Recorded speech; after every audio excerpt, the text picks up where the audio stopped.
All right, guys, it's Wednesday, March the 4th. We have a very short recess, so I have to run all the way out to the truck, which is 2 blocks down, talk on the phone, get the update out, and run back because I don't want to miss anything at all.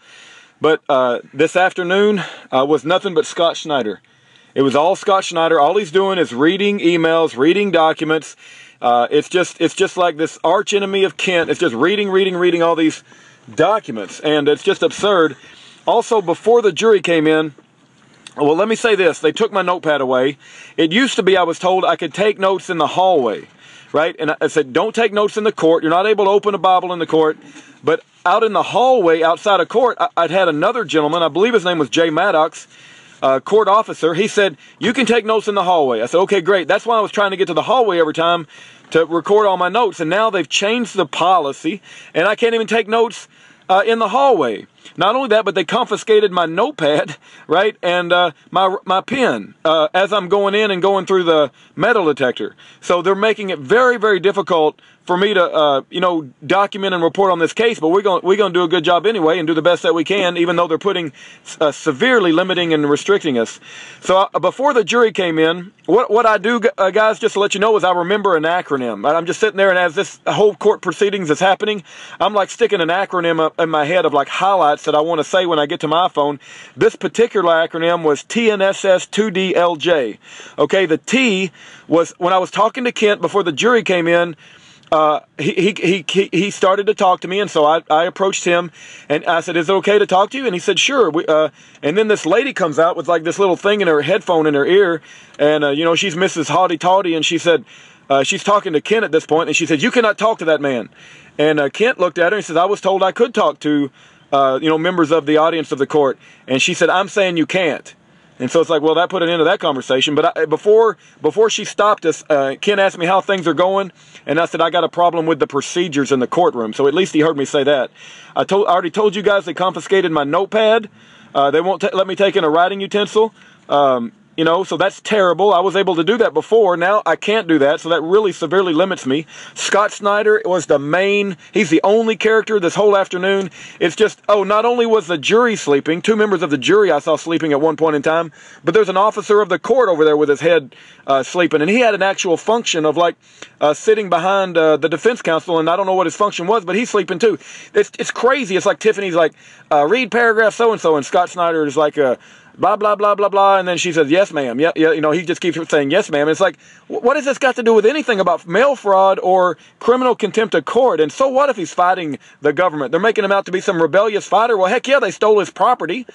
You would want to fight that in court too. So it's just absurd. It's just absolutely absurd that all these documents, Tiffany Hope Eggers and the invasion of privacy into Ken Hovind.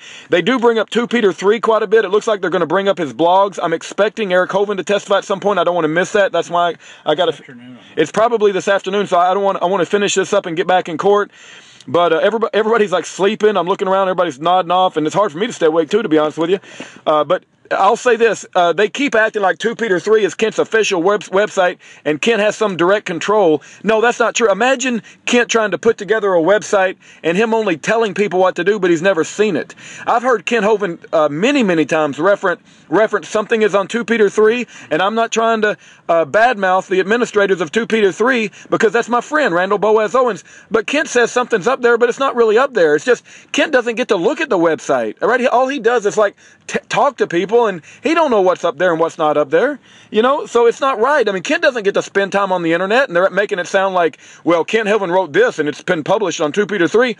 Kent Hovind doesn't even know what 2 Peter 3 looks like, it's all his phone calls are limited, and it's limited in his mail that he gets. Are you kidding me? They're acting like he has some kind of, and they bring up this dog crap thing all over and over again. Like Ken Hovind refers to this Liz Pendence as dog crap as if that's some terrible crime. Well, man, I tell you, if somebody was following me around, listened to every single word, and the worst thing they could found out that I said was a Liz Pendence with dog crap, that would be a pretty good life if that was the worst thing they could find on me, and they've monitored every single thing I said.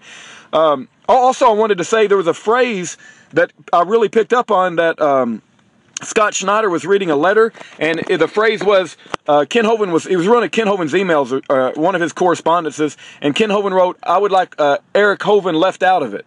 or I would like, you know, my son Eric to be left out of it. And the jury, when they're hearing this, because all of this is going over their head, I guarantee you they don't, I don't guarantee you, but I highly suspect they don't understand the structuring and how that was originally Kent's money. But when they hear a phrase of Scott Snyder and the tone that he's reading it, leave Eric out of it, I don't even have a copy of the document, but I highly suspect, knowing what I know about Kent, that he's saying, leave Eric out of all this mess. I don't want my family pulled into this legal crap and this you know, persecution. I don't want them involved in it. Leave Eric out of it. But when the jury hears that phrase read by Scott Schneider, I'm sure they're thinking, oh, Kent wants the property for himself. I'll leave my son out of it. You know, it's like if you don't have the background and the knowledge of Kent Hovind, what a good godly man is, he would never do that, right? He's a good father. Of course, he wants to do what's best for America. And he's making sacrifices of his you know, on Kent's own behalf. I'm sure he wants to be with his grandchildren, but Kent's also fighting the United States of America, and they're trying to, you know, ruin the perception. Also, they talk quite a bit about this Anthony Jaworski guy, and I don't know that, I've never met Anthony. I remember trying to reach out to him one time, but I don't think I've ever talked to him. And Anthony Jaworski is one of the guys who's gotten mixed up in this, because I think he offered $100,000 for one of Kent's properties, but Kent wants that property back. And so they're trying to bring up this Anthony Jaworski thing over and over again, and I don't know Anthony Jaworski. Maybe he's just an innocent guy who like bought a property. He didn't realize he got in all this mix of this mess, you know, by accident, because he didn't realize that they had stolen the property from Kent Hovind. But go read in the Bible Naboth, N-A-B-O-T-H, I believe. I think it's in 2 Kings, maybe 1 Kings.